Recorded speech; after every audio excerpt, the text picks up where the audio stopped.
Assalamualaikum everyone, welcome to Vocabgram. In today's lesson, we are going to learn 55 common English phrases. These common English phrases will help you in achieving your fluency goals. So let's begin. Our first common English phrase is a long time no see. इसका मतलब होता है बड़ा अरसा हुआ तुम्हें देखा नहीं। आप किसी से बहुत अरसे के बाद मिल रहे हैं और उस वक्त आपने कहा यार बड़ा अरसा हो गया तुम्हें देखा नहीं, तो आप ये कह सकते हैं लॉन्ग टाइम नो सी। नेक्स्ट हमारी कॉमन इंग्लिश फ्रेज है हाउ हैव यू बीन, कि तुम कैसे थे। ठीक है, आप किसी से बहुत अरसे बाद मिले हैं तो आपको क्योंकि पता नहीं कि उसका क्या हाल चल रहा है, तो ठीक है, तो आपने क्योंकि ये तब बोलेंगे हाउ हैव यू बीन जब आप किसी से बहुत अरसे बाद मिले हो। ठीक है, तो आप उससे पूछना चाहते हैं कि कैसा तुम्हारा हाल चल रहा है, जो इतना अरसा हम मिले नहीं है, तो आप पूछेंगे how have you been. Next है what have you been up to. What have you been up to का मतलब ये हो सकता है जैसे हम उर्दू या हिंदी में बोलते हैं ना कि कैसा चल रहा था या कैसा रहा। ठीक है, तो इतना अरसा जो था कि तुम्हारी जिंदगी में क्या चल रहा था, तुम्हारी जिंदगी में क्या हो रहा था जब हम नहीं मिले, तुम क्या कर रहे थे। ठीक है, तो उसके लिए आप ये फ्रेज बोल सकते हैं what have you been up to, मतलब कि तुम क्या करते रहे हो इतना अरसा जो हम नहीं मिले, जिस ड्यूरेशन में हम नहीं मिले उस ड्यूरेशन में तुम क्या कर रहे थे। ठीक है, पहला वाला जो हमारी सेकंड फ्रेज है उसमें ये है कि तुम कैसे थे, तुम्हारा हाल चाल क्या था, और थर्ड वाले में ये है कि क्या हो रहा था तुम्हारी जिंदगी में, तुम क्या कर रहे थे। ठीक है, अब फोर्थ एक कॉमन इंग्लिश फ्रेज है कैन कंप्लेन। कैन कंप्लेन तब बोलते हैं जब अगर कोई आपसे पूछे कि तुम्हारा क्या हाल है और आपने कहना हो कि सब कुछ बहुत अच्छा है। ठीक है, तो कैन कंप्लेन मतलब कि मेरी जिंदगी में कोई कंप्लेन नहीं है, अल्हम्दुलिल्लाह सब कुछ बहुत अच्छा जा रहा है। ठीक है, सब कुछ बिल्कुल ठीक ठाक है, तो आप तब बोलेंगे कैन कंप्लेन मतलब कि सब कुछ अच्छा है।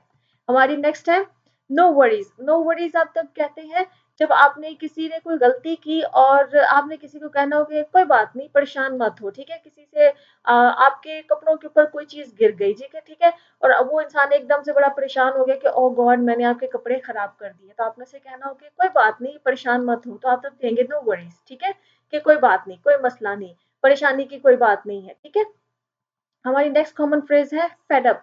फेड अप आप तब बोलते हैं जब आप ये कहना चाह रहे हो आप किसी चीज से बहुत तंग आ गए हो ना, उकता गए हो आप किसी चीज से। ठीक है, कोई इंसान आपको बड़ा इरिटेट कर रहा है, आप उसके इरिटेटिंग बिहेवियर से तंग आ गए, तो आप कहेंगे मैं फेड अप हो गया हूँ। ठीक है, या आप अपनी डेली रूटीन से फेड अप हो गए, आपकी डेली रूटीन बड़ी मोनोटोनस किस्म की है या बोरिंग किस्म की है या बहुत स्ट्रेसफुल है और आप बहुत फेड अप हो गए हैं, तो बहुत उकता गए हैं, तब तो बोल सकते हैं कि मैं बहुत फेड अप हो गया हूँ। ठीक है, हमारी नेक्स्ट जो कॉमन इंग्लिश फ्रेज है वो है that's the good one. That's the good one आप तब बोलते हैं जब आप किसी ने बड़ा अच्छा कोई जोक क्रैक किया है। ठीक है, और आपको लगा कि यार बड़ा जबरदस्त है ये। ठीक है, ये बड़ा कमाल का जोक तूने बोला। या समटाइम्स होता है ना कुछ लोग बैंटर बड़ा अच्छा करते हैं, किसी बात का रिप्लाई बड़ा विटी दिया उन्होंने, बड़ा कमाल का उन्होंने रिप्लाई किया। ठीक है, और या बड़ी कमाल की उन्होंने बात की, तो तब आपने कहना ना कि जबरदस्त, तो दैट्स द गुड वन आप तब बोलेंगे। ठीक है, हमारी नेक्स्ट कॉमन इंग्लिश फ्रेज है फील लाइक। फील लाइक का मतलब होता है दिल करना। जैसे होता है ना कि यार मेरा आज ना चॉकलेट खाने को दिल कर रहा है, तो आप कहेंगे I am feeling like to eat chocolate. ठीक है, या मेरा आज बाहर जाने को दिल कर रहा है, तो I am feeling like to go out. ठीक है, तो ये फील लाइक का मतलब ये होता है मेरा दिल कर रहा है। नेक्स्ट है that is very kind of you. That is very kind of you आप तो बोलते हैं जब किसी ने आपकी कोई हेल्प की, आपका कोई काम कर दिया या आपको कोई फेवर दी। ठीक है, और शुक्रिया कहने के लिए आप ये जुमला बोल सकते हैं कि that is very kind of you, कि मतलब आप बड़े मेरे साथ मेहरबान रहे हैं, या आपका ये जो जेस्चर है ये बड़ा काइंड जेस्चर है जो आपने मेरी ये हेल्प की या मुझे ये फेवर दी। ठीक है, तो that is very kind of you. हमारी नेक्स्ट कॉमन इंग्लिश फ्रेज है a blessing in disguise. A blessing in disguise तब आप बोलते हैं जब आपने ये कहना हो कि कोई चीज अपेरेंटली तो लग रहा था कि ये बुरी है, ये आपके लिए नुकसानदेह हो रही है, लेकिन कुछ अरसे के बाद पता लगा कि वो आपके लिए अच्छा ही हुआ। पहले आपको लगा कि ये बुरा हो रहा है आपके साथ, लेकिन कुछ अरसे के बाद आपको समझ में है कि नहीं वो तो आपके साथ अच्छा हुआ था। ठीक है, तो वहां पर आप कह सकते हैं कि आप ब्लेसिंग इन डिस्गाइज। इसके एग्जाम्पल के तौर पर कैसे किसी का हो सकता है कोई रिलेशनशिप टूटा हो। ठीक है, कोई एंगेजमेंट टूट गई किसी इंसान की, तो उस वक्त तो वो इंसान बड़ा दुखी होगा कि मेरी एंगेजमेंट टूट गई। कुछ अरसे के बाद उसको पता लगे कि वो जिसके साथ मेरी एंगेजमेंट टूटी वो इंसान बहुत बुरा था, तो अच्छा ही हुआ कि वो एंगेजमेंट टूट गई। अगर उसके साथ शादी हो जाती तो मैं ज्यादा मुश्किल में फंस जाता या फंस जाती। ठीक है, तो वो एक ब्लेसिंग इन डिस्गाइज हो गया। ठीक है, कि पहले तो आपको लगा कि ये बुरा हो रहा है, लेकिन बाद में पता लगा कि वो अच्छा ही था। ठीक है, तो इसको आप कहेंगे अ ब्लेसिंग इन डिस्गाइज। हमारी नेक्स्ट कॉमन इंग्लिश फ्रेज है what do you think. What do you think आप तब बोलते हैं जब आप किसी से उसकी ओपिनियन मांग रहे हो। जैसे आपने कोई आइडिया शेयर किया, आपने कोई बात कही, ठीक है, और आप किसी से पूछना चाह रहे हैं कि हाँ, तुम्हारा क्या ख्याल है इस बारे में, ठीक है, तो तब आप कहेंगे व्हाट डू यू थिंक, कि तुम्हारा क्या ख्याल है। आगे है thank you in advance. Thank you in advance आप तब कहते हैं जब आपने किसी से कोई काम करने को कहा, कोई फेवर मांगी, और अभी उसने आपका काम किया नहीं है, आपकी वो फेवर उसने आपको दी नहीं है, लेकिन आप पहले से ही शुक्रिया कहना चाहते हैं कि मैं तुम्हारे काम करने से पहले ही तुम्हें जो ना शुक्रिया कहना, तो फिर थैंक यू इन एडवांस। अच्छा, ये हम ईमेल्स के नीचे भी लिखते हैं, जब ऑफिस वगैरह में जब ईमेल सेंड की जाती है क्लाइंट्स को या किसी को भी, और आपने जब उनसे कुछ कहा जाता है कि ये काम कर देंगे इस तरह से, तो ईमेल के एंड पे भी लिख दिया जाता है कि थैंक यू इन एडवांस, कि आपको मतलब कि एडवांस में ही जो है ना वो थैंक यू कहा जा रहा है। हमारी नेक्स्ट कॉमन इंग्लिश फ्रेज है what's going on. What's going on का मतलब होता है क्या हो रहा है यहाँ पे। जैसे कि आपके कुछ फ्रेंड्स बैठे हैं, बातें कर रहे हैं, आप बाद में आए हैं, तो आप उनसे पूछना चाह रहे हो कि भाई क्या हो रहा है, क्या कर रहे हो तुम लोग, या क्या बात कर रहे हो, ठीक है, तो आप तब कहेंगे व्हाट्स गोइंग ऑन, कि क्या हो रहा है, क्या चल रहा है, ठीक है। हमारी नेक्स्ट फ्रेज है no hard feelings. No hard feelings आप तब कहते हैं जब आप किसी के बारे में कोई गलत बात, कोई थोड़ी सी तल्ख बात कर रही हैं, कोई ये होता है ना कि समटाइम्स आप कोई कड़वा सच बोल रहे हैं किसी को, ठीक है, और उसके सामने ही बोल रहे हैं, और उसको ये कहना भी आप चाह रहे हैं कि मैं ये बात तुम्हें तुम्हारे सामने तुम्हारे मुंह पे स्ट्रेट करना तो चाहता हूँ, लेकिन आप साथ में ये भी चाहते हैं कि वो शख्स जो है वो अपसेट ना हो, वो इससे नाराज ना हो, जो आप एक स्ट्रेट बात जो है, ये कड़वा सच जो आप उसके मुंह पे बोलना चाह रहे हैं, ठीक है, तो तब आप बात करते वक्त आप कह सकते नो हार्ड फीलिंग्स, मतलब कि इसको दिल पे मत लेना, या अपसेट ना होना, नाराज ना होना, ठीक है, लेकिन ये बात ऐसे ही है, सच है। ये आप किसी को भी कह सकते हैं, ये आप खुद भी कह सकते हैं अपने लिए भी। जैसे कि किसी ने आपके बारे में कुछ बुरा बोला, या कोई ऐसी बात, कड़वी बात आपके आपको कह दी है, आपके मुंह पे कह दी है, ठीक है, और आप उसको ये कहना चाहते हैं कि मैं तुम्हारी इस बात से अपसेट नहीं हुआ, तो आप उस अपने बारे में भी कह सकते हैं दूसरे को कि नो हार्ड फीलिंग्स, मतलब कि मैंने अपने दिल में कोई बुरी फीलिंग्स तुम्हारे लिए नहीं रखी है, मैं बिल्कुल भी अपसेट नहीं हूँ जो तुमने ये बात मुझे कही है, ठीक है। किसी को कहने के लिए भी आप कह सकते हैं कि तुम अपसेट ना होना, कोई बुरा ख्याल मेरे लिए अपने दिल में मत रखना, या अपने लिए भी कह सकते हैं, तो दोनों सेंसेस में ये बोला जा सकता है, ठीक है। हमारी नेक्स्ट कॉमन इंग्लिश फ्रेज है don't take it to heart. ये उसी की तरह है, नो हार्ड फीलिंग्स की तरह ही है कि दिल पे मत लेना। Don't take it to heart मतलब कि इस बात को दिल पे मत लेना, लेकिन ये बात ऐसी है जैसे होता है ना कि किसी से आपने कोई स्ट्रेट बात करनी है, थोड़ी सी तल्ख बात करनी है, कड़वी बात करनी है, तो आप चाह रहे हैं कि अगला बंदा जो है वो इससे नाराज ना हो, अपसेट ना हो, तो उस वक्त आप ये दोनों फ्रेजेस जो है वो यूज कर सकते हैं। नो हार्ड फीलिंग्स भी कह सकते हैं कि कोई भी बुरी बुरी फीलिंग नहीं है मेरे दिल में, या तुम ना कोई बुरी फीलिंग रखना अपने दिल में मेरे लिए, या don't take it to heart कि मेरी इस बात को अपने दिल पे मत लेना, ठीक है। Next phrase is I didn't catch you. I didn't catch you आप तब बोलते हैं जब कोई कोई इंसान कोई बात बोल रहा है और आपको समझ नहीं आई कि उसने क्या कहा है, ठीक है, तो आप वो चाह रहे हैं कि वो जरा उस बात को रिपीट कर दे, तब आप कह सकते हैं can you please repeat I didn't catch you, मतलब कि मुझे समझ नहीं आई आपने जो कहा है, ठीक है। समटाइम्स ये हम मीटिंग्स में भी कहते हैं, ये क्लासरूम्स में भी कह सकते हैं, दोस्तों में भी आपस में कह सकते हैं कि मुझे समझ नहीं है आपने क्या कहा है, तो प्लीज रिपीट इट। अच्छा जी, हमारा नेक्स्ट है sorry I wasn't listening.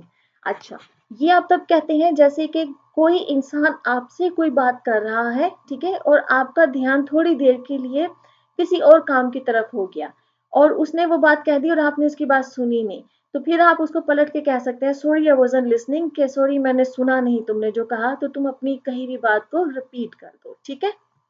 Next है it doesn't matter. It doesn't matter का मतलब ये है कि कुछ भी ऐसा गलत हुआ, किसी ने कुछ ऐसी छोटी मोटी मिस्टेक कर दी, और आपने उसे कहना हो कि कोई बात नहीं, इट डजंट मैटर, कि कोई फर्क नहीं पड़ता इस चीज से, ठीक है।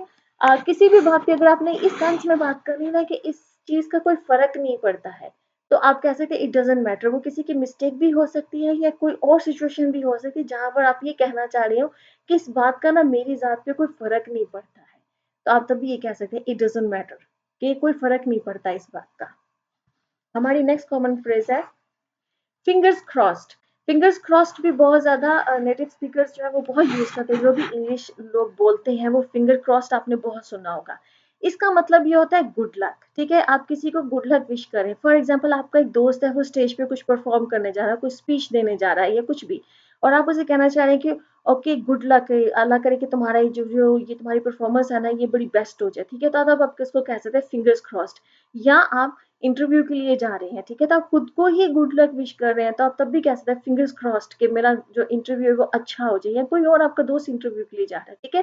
तो फिंगर क्रॉस्ड का मतलब होता है गुड लक, आप किसी को विश कर रहे हैं गुड लक या खुद को विश कर रहे हैं गुड लक, तो उसके लिए आप ये फिंगर्स क्रॉस्ड, और फिर अक्सर लोग वो फिंगर क्रॉस्ड का साइन भी बनाते हैं, ठीक है, अपनी दोनों उंगलियों के साथ, ठीक है, इसका यही मतलब है, गुड लक इसका मतलब होता है। Next is how does that sound. How does that sound का मतलब ये होता है कि ये तुम्हें कैसा लगा। ये भी किसी की ओपिनियन लेने के लिए जो ना आप ये फ्रेज बोलते हैं। जैसे आपने कोई अपना कोई आइडिया शेयर किया और आप दूसरे से पूछना चाह रहे हैं कि तुम्हें ये मेरा आइडिया कैसा लगा, तो आप तब इसे कह सकते हाउ डज दैट साउंड, ठीक है, कि तुम्हें ये मेरा आइडिया कैसा लगा। Next is beat around the bush. Beat around the bush हम तब बोलते हैं जब कोई इंसान स्ट्रेट बात नहीं कर रहा है, जो वो बात कहना चाह रहा है वो बात नहीं कर रहा है, बल्कि वो इधर उधर की बात कर रहा है, ठीक है, तो तब आप कहेंगे कि stop beating around the Bush, ठीक है, कम टू द पॉइंट।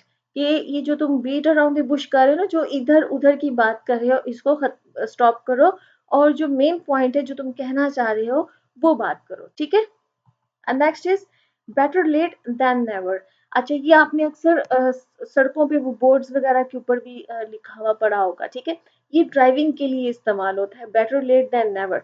इसका मतलब ये है कि देखिए जो लोग बड़ी तेज ड्राइविंग कर रहे होते हैं ना, तो खुदा ना खास्ता कोई एक्सीडेंट ना हो जाए, और वो जहां पर पहुंचना चाह रही है वो वहां पर कभी ना पहुंच पाए, ठीक है, अल्लाह ना करे। लेकिन इसका कहने का मतलब ये है कि आप जहाँ पे पहुंचना चाह रहे हैं, आप इतनी तेजी से मतलब ड्राइव कर रहे हैं कि आप वहां पर जल्दी से पहुंच जाएं, और आप खुदा ना खास्ता कभी पहुंच ही ना पाए वहां से, जिससे बेहतर है कि आप लेट पहुंच जाए, ठीक है।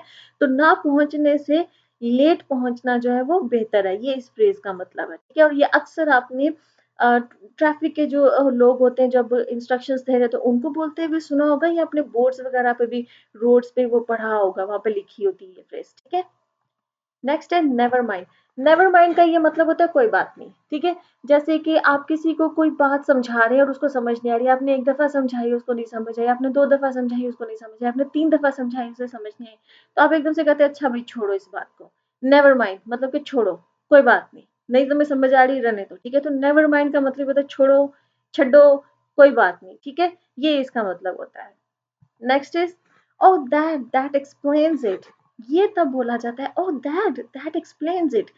ये तब बोलते हैं जब आपको किसी कोई बात है उसकी समझ पहले नहीं आई, ठीक है, कि कोई सिचुएशन हुई, कोई वाकया हुआ, कोई बात हुई, आपको समझ नहीं आई, कुछ अरसे के बाद आपको कोई एक्स्ट्रा इंफॉर्मेशन जो है ना उसके बारे में पता लगी, और आपको वो पूरी बात समझ में आ गई कि अच्छा अच्छा ये तब इस वजह से हुआ था, या उसने ये बात इस वजह से कही थी, तो तब आप कहेंगे ओह दैट एक्सप्लेन्स इट। मतलब कि अच्छा तो ये इस वजह से ऐसे था, अच्छा ये इस वजह से ऐसे हुआ, ठीक है। तो ओह दैट एक्सप्लेन्स इट मतलब कि अब आपको समझ आई कि वो जो पहले बात हुई थी वो क्यों हुई थी। हमारी नेक्स्ट कॉमन फ्रेज है थिंग्स हैपन। थिंग्स हैपन आप तब बोलते हैं जब आपने ये कहना हो कि कोई नहीं, चलता है, होता है, ये जो हम स्लैंग्स में बोलते हैं ना अपनी उर्दू हिंदी की कन्वर्सेशन में, कि कोई बात नहीं यार, होता है, चलता है, चीजें होती हैं, ठीक है, कुछ गलत हुआ, कुछ बुरा हुआ, और आप कहते हैं कि ठीक है यार होता है, चलता है, तब आप कहेंगे थिंग्स हैपन, कि कोई बात नहीं, चलता है, होता है, ठीक है। आगे how do you spell that. How do you spell that आप तब बोलते हैं जब किसी ने आपको अपना नाम बताया और आपको उसके नाम की समझ नहीं आई कि वो क्या बोल रहा है, तो आप उसे उसके नाम की स्पेलिंग पूछना चाह रहे हैं ताकि आपको समझ में आए कि उसका नाम क्या है एक्चुअली। तो उसके नाम के जब आपने स्पेलिंग पूछने हैं ना, तब आप कहेंगे how do you spell that, मतलब कि आपके नाम की स्पेलिंग क्या है, ठीक है। Next is sorry to bother you. Sorry to bother you आप तक बोलेंगे या तो आप किसी इंसान को जानते नहीं हैं और आपने उससे जाके गुफ्तगू करनी है, आपने उससे कन्वर्सेशन करनी है, तो आप कन्वर्सेशन के स्टार्ट में ये बोल सकते हैं सॉरी टू बॉदर यू, ठीक है, कि आप उस इंसान को चूंकि जानते नहीं है पहले से, उसका नाम नहीं पता है, लेकिन आपको उससे बात करनी है, तो आप कन्वर्सेशन का स्टार्ट इस फ्रेज से कर सकते हैं कि सॉरी टू बॉदर यू। लेकिन ये किसी और सिचुएशन में भी हो सकता है कि आप किसी को जानते हैं लेकिन उसके साथ आपकी फॉर्मल गुफ्तगू है, ठीक है, आपकी कोई ज्यादा दोस्ती नहीं है और वो किसी काम में मसरूफ है, वो इंसान बैठा हुआ है, तो आप चूंकि वो इंसान मसरूफ है किसी और काम में और आपने बात करनी है उसे जाके, तो जाहिर है आप उसे थोड़ा सा बॉदर कर रहे हैं, थोड़ा सा डिस्टर्ब कर रहे हैं। तो आप स्टार्ट इस तरह से कर सकते हैं, आप थोड़ा सा अपोलोजाइज करके, तो कि आप जो काम कर रहे हैं मुझे जरा आपको इंटरप्ट करना पड़ रहा है, तो आप अपोलोजाइजिंग अंदाज में जो है ना कि सॉरी टू बॉदर यू से स्टार्ट करके फिर आप अपनी बात उससे कर सकते हैं। ठीक है, तो किसी भी इंसान से अगर आपने गुफ्तगू का आगाज करना है, आप उसको नहीं जानते या आपकी उसके साथ फॉर्मल गुफ्तगू है, तो आप जो है ना इस फ्रेज से अपनी कन्वर्सेशन का आगाज कर सकते हैं। Next is what do you mean. What do you mean का मतलब होता है क्या मतलब है तुम्हारा, ठीक है, तुम कहना क्या चाहते हो। ठीक है, इस तरह की जो कन्वर्सेशन हो रही होती है ना, तब आप कहेंगे व्हाट डू यू मीन, क्या मतलब है तुम्हारा। Next is I will be with you in a minute. अच्छा, ये तब बोला जाता है जब कोई इंसान आपसे बात करने आया है या आपसे मिलने आया है और आप किसी और काम में मसरूफ हैं। तो आप उसे ये कहना चाह रहे हैं कि मैं अपना ये काम जो मैं जिसमें मसरूफ हूं ना, ये मैं थोड़ा सा इसको खत्म कर लूं, तो फिर मैं आपकी बात सुनता हूँ।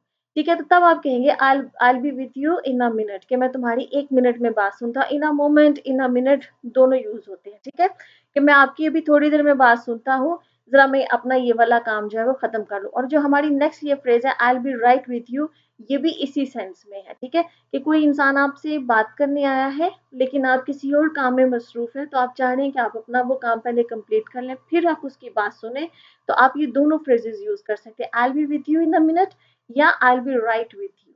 ठीक है, next is where were we. ये आप बोलते हैं जब आप कोई बात कर रहे हैं किसी के साथ कन्वर्सेशन, और बीच में कन्वर्सेशन इंटरप्ट हुई, आपका ध्यान किसी और बात पे चला, कोई और आ गया, किसी और ने गुफ्तगू की, आप जिससे आप पहले बात कर रहे थे उससे आपने दोबारा से बात को रिज्यूम किया और आपको समझ नहीं, याद नहीं है कि आप कहाँ पर थे, क्या बात कर रहे थे। ठीक है, तो अब दूसरे इंसान से पूछना चाह रहे हैं कि भाई हम क्या बात कर रहे थे, तब आप कहें वेयर वर वी, कि हम कहाँ पर थे, हम क्या बात कर रहे थे। इसी तरह से ये मीटिंग्स में भी होता है कि अगर मीटिंग में कोई मीटिंग चल रही है, उसमें गुफ्तगू चल रही है और बीच में आके किसी ने इंटरप्ट कर दिया, और फिर जब वो इंटरप्शन खत्म हुई और आप रिज्यूम करना चाह रहे हैं अपनी बात को, तो आपको याद नहीं कि आप क्या बात कर रहे थे, तो फिर आप कहेंगे वेयर वर वी, कि हम कहाँ पर थे, हम क्या बात कर रहे थे। ठीक है,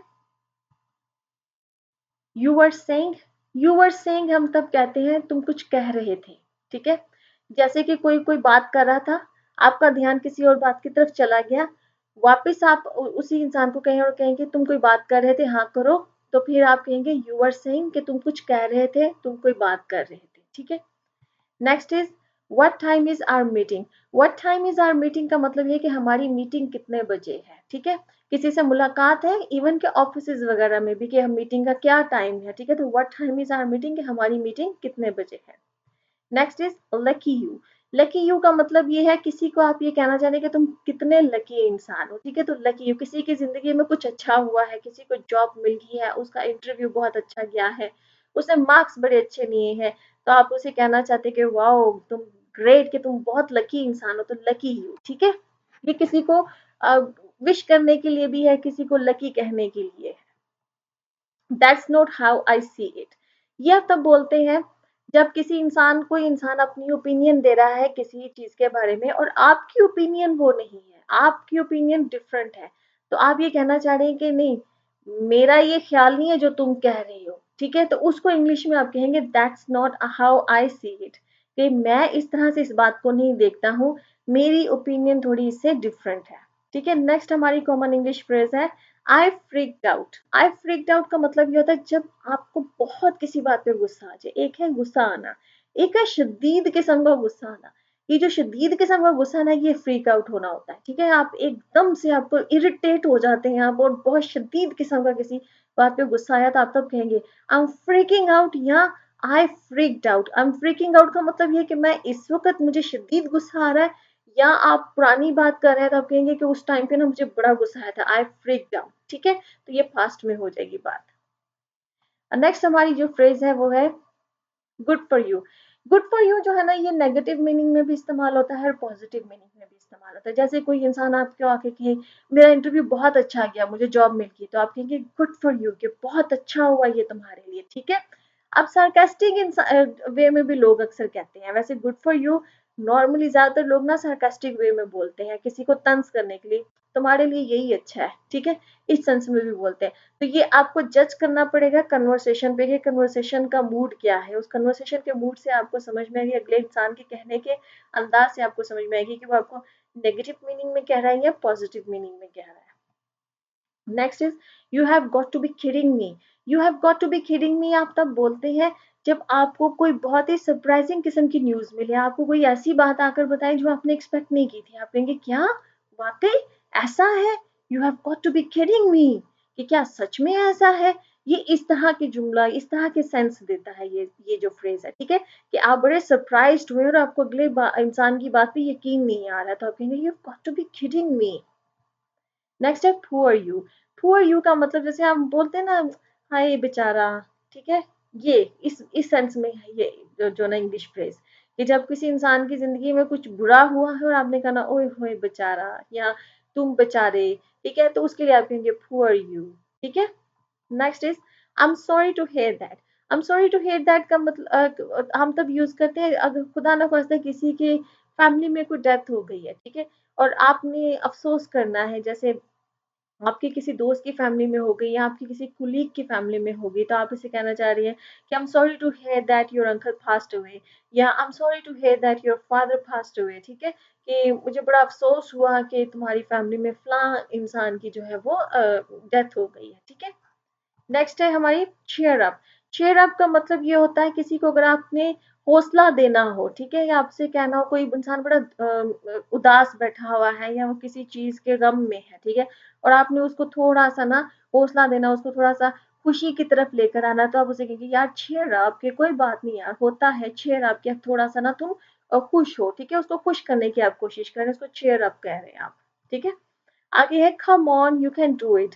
come on you can do it आप तब बोलते हैं जब आप किसी को हौसला दे रहे हैं, कोई इंसान कोई काम कर रहा है और आप उसे कह रहे हैं कि तुम ये कर सकते हो, हाँ करो करो, जैसे कोई स्विमिंग कर रहा है, स्विमिंग सीख रहा है, तो आप तब कैसे, या कोई स्पोर्ट खेल रहा है और आप उसे कहते हैं हाँ तुम ये कर सकते हो, या कोई इंसान जो है वो पहाड़ चढ़ रहा है तो आप कहते हैं हाँ तुम चढ़ सकते हो, तुम ये कर सकते हो, ठीक है। तो किसी को भी आप हौसला देने के लिए अगर आप ये कहना चाह रहे हैं कि तुम ये काम कर सकते हो, तब आप कहेंगे come on you can do it.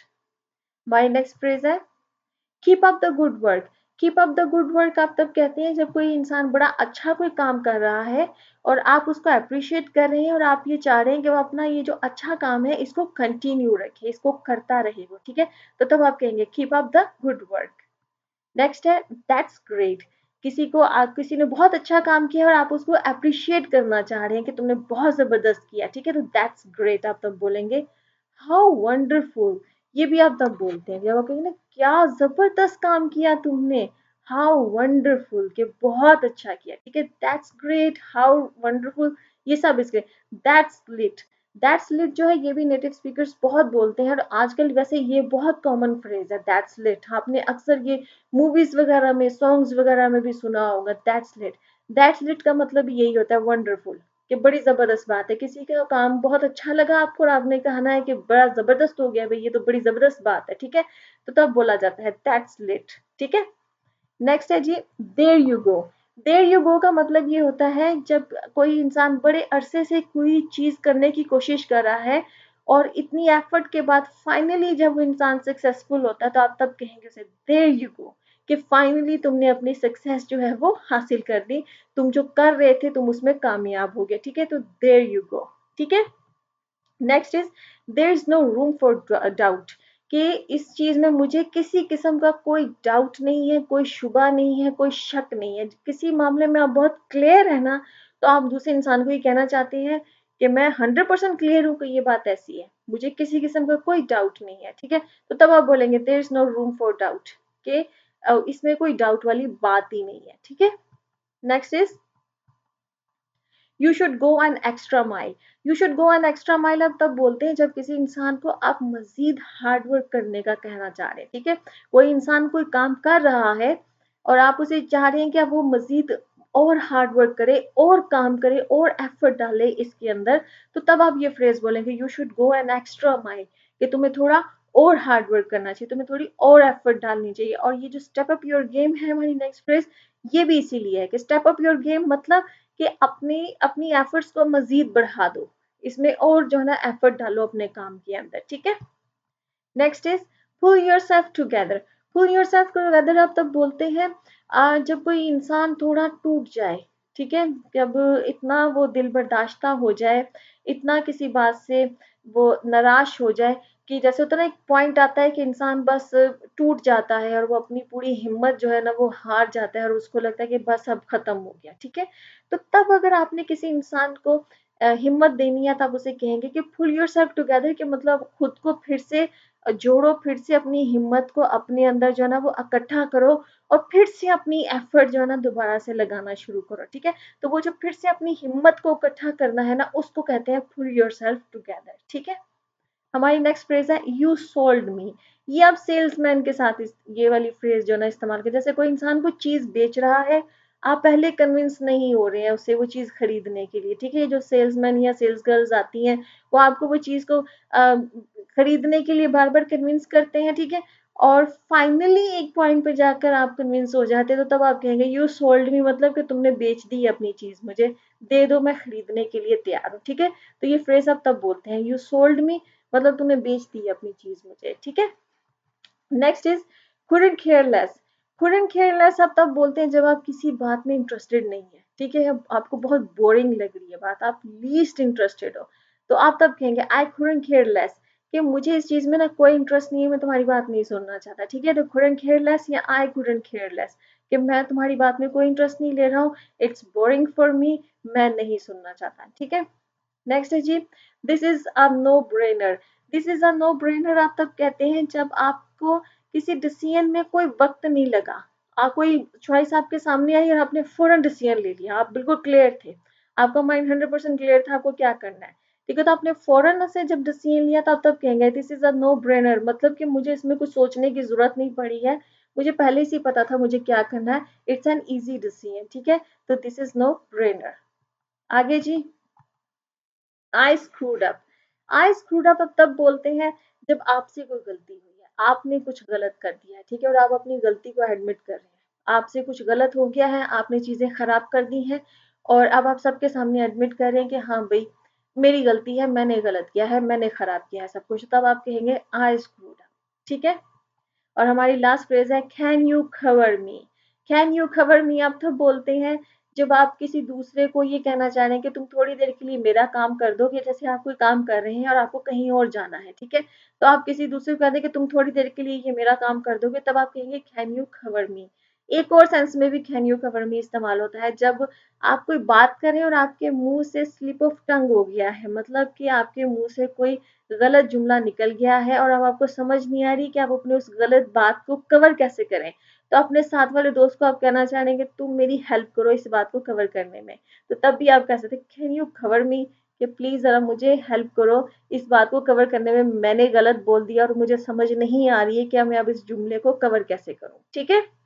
Okay जी, हमारा लेसन खत्म होता है। आई होप कि ये लेसन आपके लिए इंटरेस्टिंग था, अगर था और कुछ नया सीखा है तो do let me know in comment section below. I see you next lesson. अल्लाह हाफिज।